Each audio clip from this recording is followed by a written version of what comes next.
नई सरकार में हर मंत्रालय ने अपने अपने 100 दिन के एजेंडे पर काम करना शुरू कर दिया है। सड़क परिवहन मंत्रालय ने भी 50,000 किलोमीटर तक सड़कों का जाल फैलाने की तैयारी की है।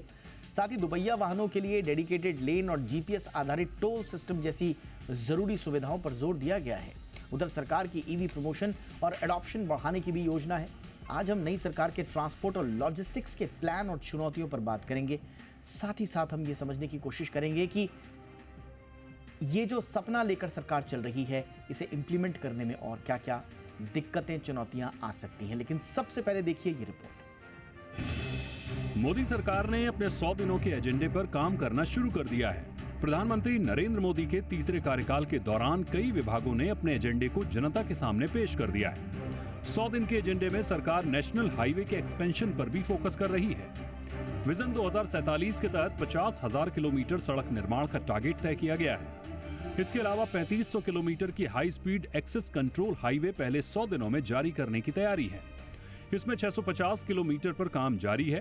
बता दें कि यूपीए सरकार के दौरान 2004 से 2014 के बीच हर दिन 8 से 12 किलोमीटर तक ही सड़कें बनाई जाती थी। लेकिन एनडीए की सरकार बनने के बाद सड़कों के निर्माण कार्य में तेजी आई। 2023 तक एनडीए की सरकार के कार्यकाल में हर दिन 30 से 35 किलोमीटर सड़कों का निर्माण कार्य हुआ। मोदी सरकार के तीसरे कार्यकाल में सड़कों के निर्माण में और तेजी लाने की योजना है। यानी आने वाले समय में भारत में सड़कों के जाल का और तेजी से विस्तार होगा। इसके अलावा सड़कों के खराब डिजाइन और ब्लैक स्पॉट्स खत्म करने की तैयारी है। इसके साथ ही सड़क पर दुपहिया वाहनों के लिए डेडिकेटेड लेन बनाई जाएगी। पैदल चलने वालों के लिए फुट ओवर ब्रिज तैयार किए जाएंगे। इसके अलावा सड़क परिवहन मंत्रालय ने सेफ पर चर्चा शुरू कर दी है। 100 दिन के एजेंडे में टोल टैक्स पर भी चर्चा की गई है।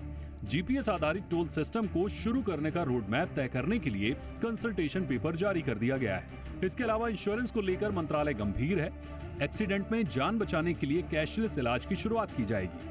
अब भारी उद्योग मंत्रालय के 100 डेज प्लान को भी जान लीजिए। भारी उद्योग मंत्रालय ने भारत को मैन्युफैक्चरिंग हब बनाने पर जोर दिया है। इसके लिए सितंबर महीने में 2047 का विजन तैयार किया जाएगा। यही नहीं, ईवी प्रमोशन और अडॉप्शन बढ़ाने की योजना भी बनाई गई है, जिसमें 10,000 ई बस सड़कों पर दौड़ेगी। भारी उद्योग मंत्रालय का फोकस उत्पादन और ऑपरेशन पर रहेगा, ताकि ईवी व्हीकल की रफ्तार को और तेज की जा सके। कुल मिलाकर कहें तो नई सरकार में हर मंत्रालय ने अपने 100 दिन के एजेंडे पर काम करना शुरू कर दिया है। हर मंत्रालय अपने 100 डेज के एजेंडे में जुटा हुआ है। ब्यूरो रिपोर्ट, जी मीडिया। बहुत खास मेहमान इस वक्त हमारे साथ जुड़ रहे हैं। स्वागत करते हैं अभिजीत सिन्हा का, प्रोजेक्ट हेड हैं नेशनल हाईवे फॉर ईवी के। बहुत बहुत स्वागत है अभिजीत जी हमारे शो पर। और हमारे साथ हैं doctor Ranjit Mehta, executive director हैं पीएसडीसीसीआई के। आपसे बात करना इसलिए ज़रूरी होगा मेहता जी के साथ, क्योंकि पीएसडीसीसीआई ने 10 एक्शन पॉइंट्स फॉर 100 डेज नई गवर्नमेंट के लिए शेयर किया। प्राइम मिनिस्टर को उन्होंने लिखा भी है, ताकि इकॉनमिक ग्रोथ बढ़े। तो आपसे ही चर्चा की शुरुआत कर रहा हूं मैं डॉक्टर मेहता। इन 10 एक्शन पॉइंट्स में आप लोगों ने बहुत ज़्यादा फोकस दिया है logistics, connectivity, farm, consumer markets. इसके लिए ट्रांसपोर्ट मिनिस्ट्री में आप किस तरह के कोऑर्डिनेशन और एक्शन प्लान की दरकार रख रहे हैं? जी बहुत बहुत धन्यवाद। हमने जो है 100 डेज का 10 पॉइंट एक्शन प्लान गवर्नमेंट को ऑलरेडी भेजा है। जैसे कि आपने कहा कि मोदी सरकार का हमेशा ही, जब से सरकार बनी है तब से जो है इंफ्रास्ट्रक्चर सेक्टर को बिल्डअप करने में बहुत बड़ा फोकस रहा है। क्योंकि जब देश में इंफ्रास्ट्रक्चर सेक्टर और लॉजिस्टिक की प्रॉब्लम्स नहीं रहेंगी तो ऑटोमेटिकली जो हमारी इकोनॉमी है ग्लोबल स्तर पर कॉम्पिटिटिव हो सकती है। तो इसके लिए अगर आप देखें तो हमारे देश में इस टाइम करीब लॉजिस्टिक कॉस्ट करीब 13 से 14% है, जो कि गवर्नमेंट का विजन है कि इसको जो है सिंगल डिजिट में लाया जाए, 9% के आसपास। तो उसके लिए जो है गवर्नमेंट ने ऑलरेडी एक गति शक्ति मिशन किया है, जिसमें कई सारी जो मिनिस्ट्रीज हैं वो आपस में कोऑर्डिनेशन करके ये सारा काम चल रहा है। और मैं समझता हूँ इस दिशा में जो है एक इंटीग्रेटेड मल्टी मॉडल सिस्टम जो एक जब तक नहीं होगा, जिसमें port connectivity, rural road connectivity, highways, national highway सारे जो है और सारा एक साथ होगा, इंक्लूडिंग इनलैंड वाटरवेज, जो कि गवर्नमेंट का बहुत ज़्यादा फोकस रहा है।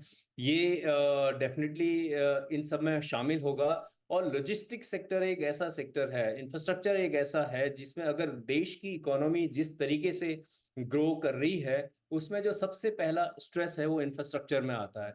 हमने कोविड के टाइम में भी देखा, जब सप्लाई चेन टोटली जो कंप्लीटली स्टॉप हो गई थी, किस तरीके से लोगों को परेशानी हुई। तो उस टाइम भी अगर आप देखें, देश में मजबूत अगर इंफ्रास्ट्रक्चर होगा, उससे जो है इकोनॉमी की दशा और जो हमारे प्रोडक्ट्स हैं इंटरनेशनल मार्केट में बड़े कॉम्पिटिटिव रहेंगे, क्योंकि उसमें लॉजिस्टिक कॉस्ट कम होगी।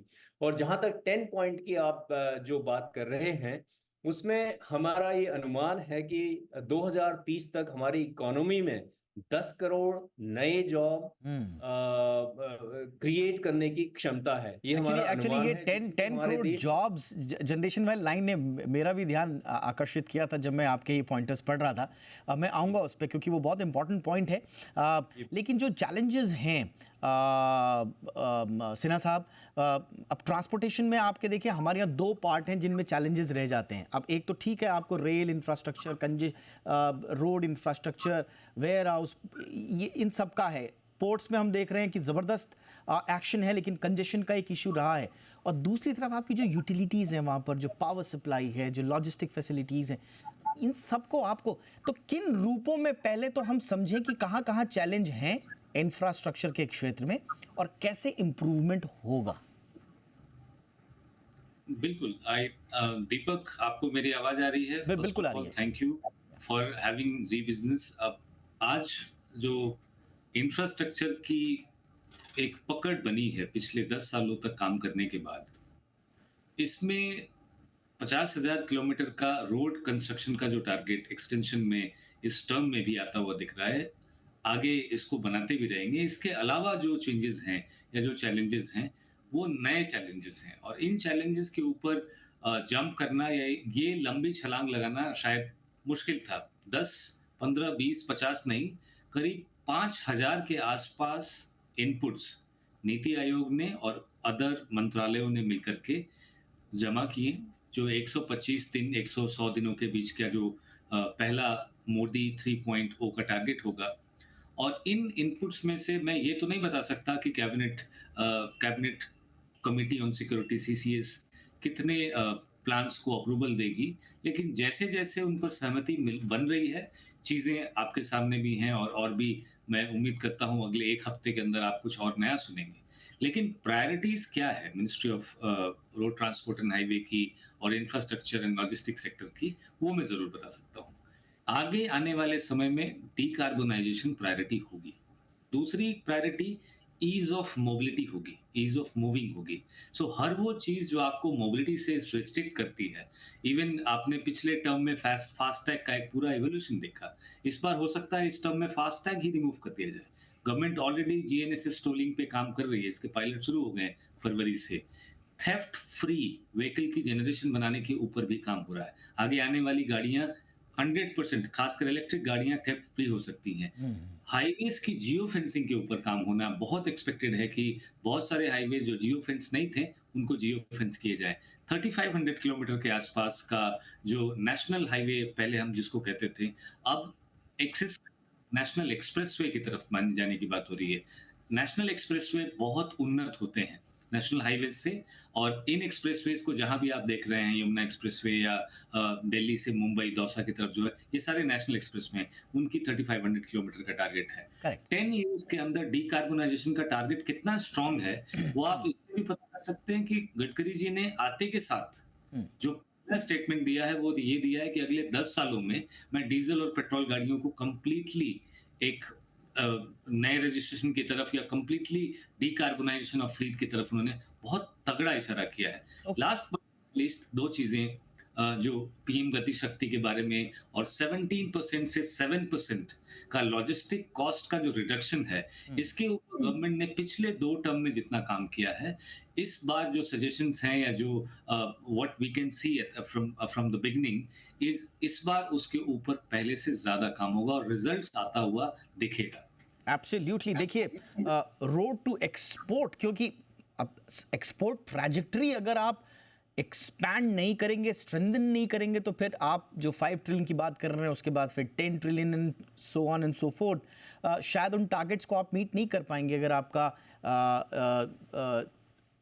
लोकल जो इंफ्रास्ट्रक्चर का जाल है वो अगर सुदृढ़ नहीं है। डॉक्टर मेहता, लेकिन एक इंपॉर्टेंट चीज़ ये है, आप जहाँ पर आपके पास स्कोप है, आपके पास बड़े बड़े एक्सप्रेसवेज बनाने का स्कोप है, लैंड एक्विजिशन एक का इशू जहाँ पर आप आराम से कर सकते हैं, वहाँ पर तो कोई ज़्यादा प्रॉब्लम आती नहीं है। लेकिन आपने अपने 10 पॉइंट जो एजेंडा है उसमें state of the art infrastructure in tier 2 and tier 3 cities में रखा है। अब यहाँ पर प्रॉब्लम ये होती है कि ऑलरेडी वहाँ पर रिहाइश है, लैंड एक्विजिशन एक इशू होता है, कैसे वहाँ पर उन पुराने शहरों से सड़कों को निकाला जाए, बाहर से बाईपास निकालना है तो फिर कैसे वहाँ पर लोकल जो इश्यूज़ हैं उनको एड्रेस किया जाए। क्या लगता है सर कि एक सड़क बनाना, क्योंकि बहुत बड़ा काम यहीं से शुरू होता है, सड़क बनाने से, बाकी तो हमारे टारगेट जो हैं उसमें अभी इंडिया में कहाँ कहाँ दिक्कतें आती हैं और सरकार को क्या करना होगा? देखिए, ये आपने बहुत महत्वपूर्ण बात करी। अगर आप देखें 2012-13 में सड़क का निर्माण आपकी रिपोर्ट ने बताया करीब 8 से 12 किलोमीटर के पर डे के हिसाब से था। लेकिन अभी जो मोदी सरकार में सड़क बनाने का रिकॉर्ड है वो 30 किलोमीटर के ऊपर है। इसका मतलब ये हुआ सरकार ने ऑलरेडी जो ये इश्यूज हैं उनके ऊपर फोकस किया है। अब जो आप एक दूसरी बात कह रहे हैं कि टियर 2 एंड टियर 3 सिटीज में स्मार्ट इंफ्रास्ट्रक्चर बनाने में डेफिनेटली ये फोकस होना चाहिए, क्योंकि जब तक वो ना होगा, क्योंकि आज जो है करीब 60% लोग हमारे रूरल एरियाज में हैं और इन सिटीज में हैं, तो उसको हमें सुधारने की ज़रूरत है वहाँ पे। और इसके लिए अगर आप देश में आज कहीं भी आप जाएं, आप देखें कहीं न कहीं सड़क का निर्माण ज़रूर हो रहा है। आप पहले इमेजिन नहीं कर सकते थे कि कैसे दिल्ली को ही डिकंजेस्ट किया जाए। आप देखिए, आपने ईपीई और वेस्टर्न पेरिफेरल वे सारे बने हैं तो दिल्ली डिकंजेस्ट हो गया है। सेम तरीके से सरकार की ये अप्रोच है, और जो कि हमें देखने को मिल रहा है कि वो जो है किस तरीके से जहाँ पे पॉसिबल है बाईपास ला रहे हैं, जहाँ पे पॉसिबल है सड़कों को चौड़ा कर रहे हैं, और जहाँ पे पॉसिबल है वहाँ पे लोगों को जो भी कॉम्पेंसेशन उसका दे करके सड़क का निर्माण हो रहा है। और मैं समझता हूं जब देश आगे बढ़ता है, हर किसी को, जब हम आज विकसित भारत की तरफ जा रहे हैं, तो सारे लोग इसमें सहयोग करेंगे और सरकार ने उसका पूरा कॉम्पेंसेशन दे करके लोगों को उस तरीके से उस दिशा में काम चल रहा है। जरूर इसमें कुछ चैलेंजेस हैं, लेकिन हमारा ये मानना है जिस तरीके से सरकार ने पिछले 10 साल में इन चैलेंजेस को एक पर्सपेक्टिव से सॉल्व किया है, कि हम उम्मीद रखते हैं कि उसी तरीके से सॉर्ट आउट होगा, क्योंकि लॉजिस्टिक इतना बड़ा हिस्सा है। अगर हम एक्सपोर्ट में अगर हम कॉम्पिटिटिवनेस लाना चाहते हैं तो उसके लिए जो हमारा किसान है, जो कि एक दूर दराज क्षेत्र में कोई अपना प्रोड्यूस कर रहा है, छोटा व्यापारी है, फूड प्रोसेसिंग सेक्टर है, जो कि फार्म टू फोक की बात है, तो जब तक हम उस दिशा में सप्लाई चेन को मजबूत नहीं करेंगे, तब तक जो है वो लोग अपना जो प्रोड्यूस है उसको सही ये बात आपने बिल्कुल सही बोली सर, क्योंकि देखिए सड़क बनाना अब ठीक है, विकास का एक मानक, एक पैमाना जरूर हो सकता है, लेकिन आज के नए इंडिया में और अगर हमको आगे बढ़ना है, एक्सपोर्ट बेस्ड इकॉनमी बनना है, तो सड़क बनाने को आपको स्ट्रैटेजिक रिफॉर्म के तौर पर लेना होगा। और इस स्ट्रैटेजिक रिफॉर्म में जितनी भी चीज़ें आप कर सकते हैं जो ज़्यादा इसको पेस अप करें, इस पूरे प्रोसेस को, वो सरकार को हर बात करनी होगी, लेकिन सरकार के पास समय कितना है। इसी में एक इशू आ जाता है सिन्हा साहब, और वो है ईवी सेक्टर का। इनफैक्ट आज भारी उद्योग मंत्रालय के रोड मैप को भी हम देख रहे थे, वो भी कह रहे हैं कि साहब हम ईवी के लिए पूरा रोड मैप तैयार कर रहे हैं, सब कुछ कर रहे हैं, लेकिन आपसे हमारी कई मरतबा बातचीत हो चुकी है और ईवी के लिए पर्याप्त इंफ्रास्ट्रक्चर का सवाल आज से 1 साल पहले भी हम डिस्कस कर रहे थे और आज भी वो सवाल मौजूद है। तो हम कैसे यकीन करें कि अगले 100 दिन के एजेंडे में हमें कुछ इसमें रफ्तार मिलेगी? देखिए, लैंड एक्विजिशन हाईवेज के मामले में पिछले 5 से 7 सालों में जो काम हुआ है उसमें काफी हद तक सॉल्व कर लिया गया। हाईवेज के मामलों में कर रहा हूँ, शहर के अंदर अभी भी लैंड एक्विजिशन में प्रॉब्लम्स होती है। जहां तक ईवी का सवाल है, 3500 किलोमीटर नेशनल एक्सप्रेसवे मैंने कहा, लेकिन 5000 किलोमीटर के आसपास के 5500 किलोमीटर के आसपास भारी उद्योग मंत्रालय और गवर्नमेंट ऑफ इंडिया मिलकर ई हाईवे भी बना रहे हैं। और गवर्नमेंट ऑफ इंडिया ने जैसे हमारे को फेलो पैनलिस्ट में बहुत बहुत सही बात कही कि हम पहले 9 से 12 किलोमीटर रोड बनाते थे 2014 से पहले। 2014 के बाद हम 35 से 40 किलोमीटर रोड बनाने लगे। ऐसा क्या मैजिक हो गया? Government of road transport and highway ministry ने 2-3 ऐसे बहुत ब्रिलियंट मॉडल जो नितिन गडकरी जी के लीडरशिप में लिए। हाइब्रिड एन्युटी मॉडल उसमें से एक था। उन्होंने इनविट को और बाकी जो रेजोल्यूशंस थे जिनकी वजह से रोड ट्रांसपोर्ट इंफ्रास्ट्रक्चर सेक्टर के पास पैसा नहीं होता था, वो बनाना उन्होंने शुरू किया। और उसका रिजल्ट है कि जो रोड हम एक दिन में 12 किलोमीटर बनाते थे, हम 37 बना रहे हैं। लेकिन गवर्नमेंट यहाँ रुकी नहीं है। हैम का इस्तेमाल किया जाता था हाइब्रिड यूनिटी मॉडल का रोड बनाने के लिए। अभी गवर्नमेंट ने सक्सेसफुली पायलट पूरा कर लिया है। दिल्ली जयपुर और दिल्ली आगरा पे अभी इलेक्ट्रिक बस और इलेक्ट्रिक वाहन 4 व्हीलर दौड़ते भी हैं। वो हाइब्रिड एन्युटी मॉडल का improvise version, that is annuity hybrid E mobility, इसका इस्तेमाल किया जाएगा एक नॉर्मल हाईवे को ई हाईवे बनाने के लिए। इस पे टोल नहीं होगा। इस पे यदि आप शटडाउन हो जाते हैं तो 30 मिनट के अंदर आपकी इलेक्ट्रिक वाहन को नियरेस्ट स्टेशन से टेक्निकल सहायता मिल जाएगी। यदि आप गाड़ी खरीदना चाहते हैं तो जैसा माननीय मंत्री जी ने कहा कि आपकी पेट्रोल की गाड़ी और इलेक्ट्रिक की गाड़ी की कीमत बहुत जल्दी बराबर हो जाएगी। यदि आप इंफ्रास्ट्रक्चर का पीछे 10 साल का प्रेसिडेंस देखें तो 3 से 5% का यूटिलाइजेशन है पैन इंडिया, जितने भी चार्जर लगे। पब्लिक की बात में पब्लिक चार्जिंग स्टेशन की बात कर रहा हूं। और इन हाईवेज पे जो कैप्टिव चार्जर्स हैं जिनका इस्तेमाल डेस्टिनेशन ओरिजिनेशन सिटीज के बीच में होता है, इनकी यूटिलाइजेशन डे 1 से 30% है। मतलब क्या है? 3% चार्जर का यूटिलाइजेशन आपकी ब्रेक इवन 45 ईयर्स में लेके आता है। और 30% यदि चार्जर का यूटिलाइजेशन हो रहा हो हाईवेज पे तो आपकी ब्रेक इवन 36 से 40 महीने में आ जाएगी।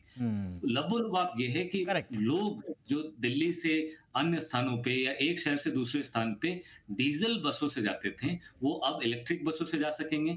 जितने पैसे में, मैं जिस प्रोजेक्ट का डायरेक्टर हूँ नेशनल हाईवे ईवी का, जितने पैसे में लोग आज एयरपोर्ट जाते हैं दिल्ली से 200 से 300 के आसपास में एवरेज मानता हूँ, उतने पैसे में एक इलेक्ट्रिक बस में बैठकर वो जयपुर जा रहे हैं। करेक्ट। तो आने वाले समय में यदि आप दिल्ली से जयपुर या आगरा जाएं बिल्कुल। इनोवा और क्रिस्टा लेकर के, तो बिल्कुल आप मुझे 12 लगता है कि ये जो थीम रहेगी मोबिलिटी की और इसमें भी ई मोबिलिटी की, ये बहुत एक प्रोमिनेंट थीम रहने वाली है इस नई सरकार की। उम्मीद करते हैं कि इसमें और इजाफा हो। मैं जाते जाते एक छोटा सा बात, क्योंकि भारी उद्योग मंत्रालय का हम जिक्र भी कर रहे हैं आज, और डॉक्टर मेहता, मैन्युफैक्चरिंग हब बनाने की बात की जा रही है। हमने बड़ी कोशिशें करी, हमने मेक इन इंडिया, ये उतना ज़्यादा हमको कामयाबी हासिल नहीं हुई। हम रह कर वापस हमें देखना पड़ता है सर्विस सेक्टर की तरफ जब हम ओवरऑल ग्रोथ ट्रेजेक्ट्री को देखते हैं। वो मैन्युफैक्चरिंग में वो कलेवर, वो बात कब आ पाएगी जब हम उसके सहारे ड्राइव कर पाएंगे अपनी ग्रोथ को? सर जी बिल्कुल, आपने ठीक कहा। मैन्युफैक्चरिंग सेक्टर हालांकि मैं समझता हूँ इसमें कई प्रोग्रेस हुई है। आपने देखा आज भारत से कई मोबाइल फोन एक्सपोर्ट हो रहे हैं, इलेक्ट्रॉनिक आइटम में हम लोग एक्सपोर्ट कर रहे हैं। एक इकोसिस्टम मैन्युफैक्चरिंग का बनाया है। PLI स्कीम के बाद कई सारे लोगों ने इसमें इंटरेस्ट दिखाया है।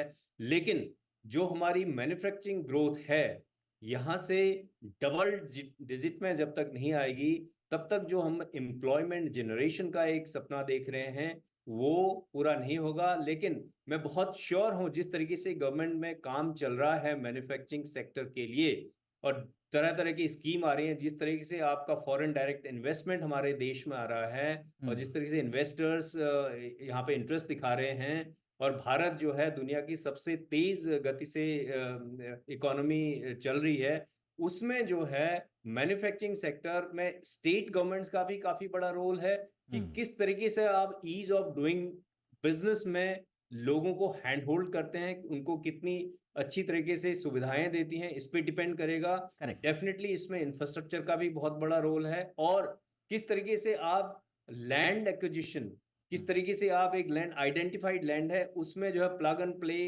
Systems, plug and play methods, जिसमें ऑलरेडी सब कुछ तैयार हो। MSMEs को स्पेशली अगर आप देखें, लैंड की कॉस्ट एक बहुत बड़ी कॉस्ट होती है। इसमें गवर्नमेंट को क्लस्टर्स बनाने चाहिए, जिसमें अगर एक छोटा व्यापारी ये छोटी कोई चीज बनाता है तो उसमें उनको सिर्फ जाकर के अपना काम शुरू करे, उसमें वहां पे सारी पावर है, बाकी वर्क स्टेशन है, वो सारी सुविधाएं हों। अगर इस दिशा में अगर काम हो तो डेफिनेटली मैन्युफैक्चरिंग सेक्टर में एक बहुत बड़ा इससे जल्दी एक रफ्तार मिलेगी। बिल्कुल। और हम जो हमारा टारगेट है मैन्युफैक्चरिंग सेक्टर का कि करीब 25% जो है इकोनॉमी में इसका कंट्रीब्यूशन रहे, उसकी तरफ हम जल्दी से तेजी से आगे बढ़ेंगे। और जो हमारे 66 मिलियन से ज़्यादा हमारे यहाँ एमएसएमईज हैं, उनकी जो विशेष जो दिक्कतें हैं वो यही हैं कि उन्हें कैसे access to technology, access to market, access to finance, ये जो 3 चीजें हैं इस एब्सोल्युटली पे सर, भी मुझे लगता है कि इसीलिए और आप लोगों ने इसका जिक्र भी किया है, और जिसका जिक्र आप शुरुआत में कर रहे थे, मुझे लगता है कि वो डॉट्स अब कनेक्ट हुए हैं कि अगर आप ये इंफ्रास्ट्रक्चर, फिर आपका factory expansion, job generation, MSMEs को सपोर्ट, इन सब का एक अच्छा खासा इकोसिस्टम आप बनाते हैं, तो इसीलिए शायद बात हो रही है 2030 तक 10 करोड़ जॉब्स की। सिन्हा जी कुछ ऐड करना चाह रहे हैं संक्षेप में सर? मैं एक छोटी सी चीज ऐड करना चाहता हूं जो आज के पिछले 2 टर्म में काफी जिसके ऊपर चर्चा हुई, वो है रोड सेफ्टी। ट्रांसपोर्ट सेक्टर में रोड सेफ्टी को लेकर जितनी चर्चा हुई, इस टर्म में ड्राइवर्स के सिविल स्कोर बनाने की बात हो रही है। और जैसे ही ड्राइवर के सिविल स्कोर बन जाते हैं, आई थिंक स्कूल बसों से लेकर ट्रक तक जिस तरीके से हम एक बहुत ही विकट स्थिति में है रोड एक्सीडेंट को लेकर, उसके ऊपर काफी रोकथाम और रिजल्ट देखने ये ड्राइवर्स का सिविल स्कोर आ रहा है क्या इस टर्म में? इसका पायलट शुरू हो गया। अच्छा, मुझे लगता है कि इस पे हमें अलग से चर्चा करनी चाहिए। ये इंटरेस्टिंग टॉपिक है, सब्जेक्ट है, और मुझे लगता है इसमें जो ड्राइवर्स हैं उनका पर्सपेक्टिव भी ऐड करने की आवश्यकता है, क्योंकि हमने ये भी देखा है कि सरकार बहुत ज़्यादा चीज़ें ड्राइवर्स के ऊपर लाद देती हैं, और फिर ड्राइवर्स को जो फैसिलिटेट करना चाहिए, उनको जो सपोर्ट मिलना चाहिए, शायद वहाँ पर भी गुंजाइश है उनकी आवाज़ सुनने की। तो दोनों तरफ की बातें हैं, लेकिन इंटरेस्टिंग टॉपिक आपने छेड़ दिया, तो इस पर ज़रूर बात होगी। Thank you so much for this edition, और बहुत बहुत शुक्रिया आप दोनों का वक्त निकालने के लिए। Doctor Ranjit Mehta, thank you so much sir. Abhijeet Sinha, thank you so much sir आपका भी वक्त निकालने के लिए।